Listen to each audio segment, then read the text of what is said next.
তো কি হয়ে গেল? হ্যাঁ, ডিম সিদ্ধ হয়ে গেছে। তুমি বললে আমি আগেই বসাতাম, তো বলনি। না, আমার এখন খিদে লেগে গেল হঠাৎ করে।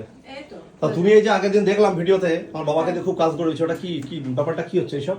না, আমি তো বলি শ্বশুর মশাইকে দিয়ে যা যা কাজ করাচ্ছো।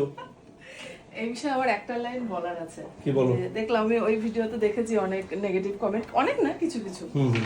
ওটা হচ্ছে মেয়ের বাবা মা কাজ করে, মেয়ের বাবা মা কাজ করলে লোকের কোনো দুঃখ হয় না, সেটা তখন তাদের কর্তব্য। এদিকে কেউ যদি একটু দেখেছে যে ছেলের বাবা মা হাত পা নাড়িয়েছে, তাহলে ভীষণ দুঃখ।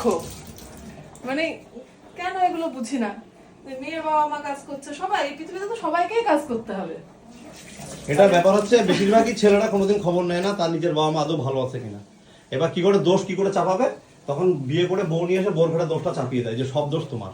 ঠিক আছে, এইটা তো মেন ফ্যাক্ট। মানে ছেলের বাবা মা যদি একটু এবং কাজ করে, এটা মেয়েরাও যারা কমেন্ট করে তারাও সেম একই কেস।